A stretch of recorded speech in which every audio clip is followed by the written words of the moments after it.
The summer of 1816 has been a miserable one so far on this grandiose estate in the countryside of Switzerland. Rain batters mercilessly at the wide lawns and the white Ionian columns of the house. All of Mary's hopes and leisurely plans for these 3 short months, taking long, luxurious walks in the gardens, going horseback riding with Percy, feeling the sun on her skin and the wind in her hair, have long since been dashed. Instead, Mary spends her days sitting inside and talking with her friends.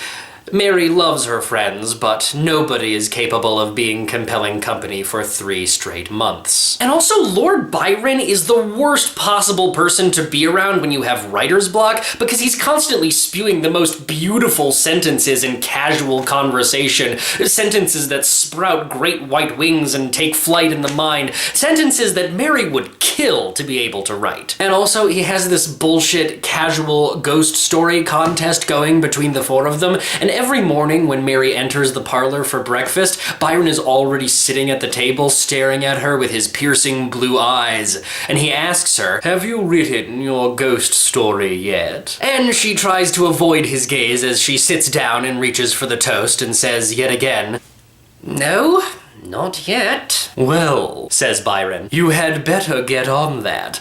The summer won't last forever, you know." Like hell it won't, thinks Mary, and tries unsuccessfully to avoid him for the rest of the day. It is a hot, sweaty evening in June.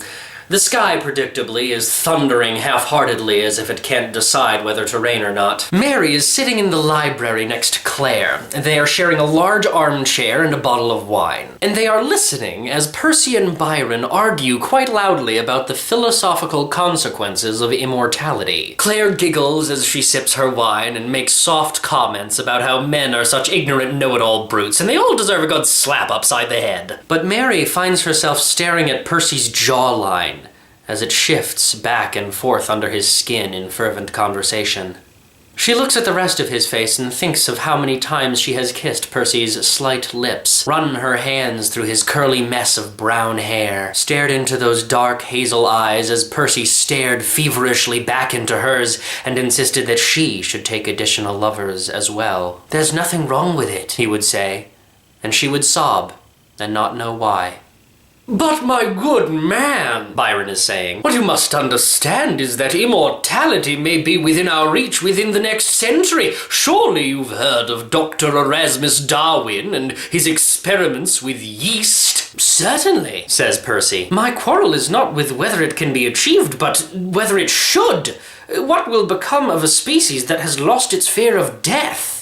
I should think we'd all be a great deal less anxious." "But that's the point, dear sir," Percy insists. "Every prime virtue of mankind has been born of that very anxiousness. Inventions like agriculture, industry, even literature, the thing on which you thrive. A world without mortality is a world without progress, without vitality, without humanity."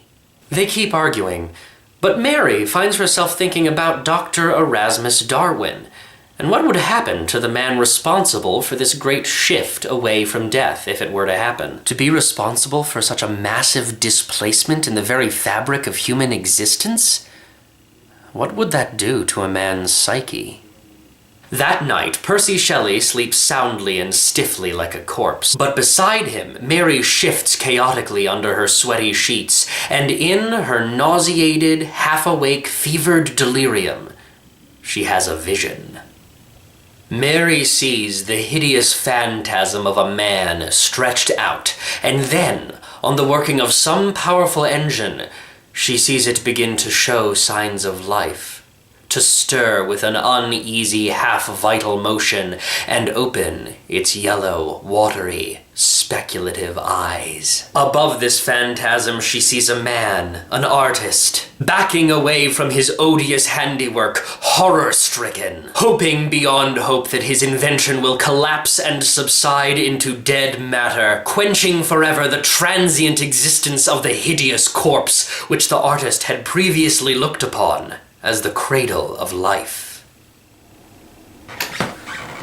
Mary bolts upright. Still in her dressing gown, she runs to her desk and grabs a pen, an inkwell, and as many sheets of paper as she can carry. So as not to disturb Percy, she runs out of the bedroom to the study. There, she lights an oil lamp and writes until the sun comes up. Mary is 18 years old, and she does not know it yet. But she has just single-handedly invented the genre of science fucking fiction. Her novel, Frankenstein, will go on to shape Western literature and philosophy for the next 200 years, but more importantly, when she reads what she has written so far to her friends the next evening, it is frightening enough, bone-chilling enough, blood-curdling enough, hair-raising enough, horrifying and petrifying and terrifying enough to make Lord fucking Byron shit his fucking pants.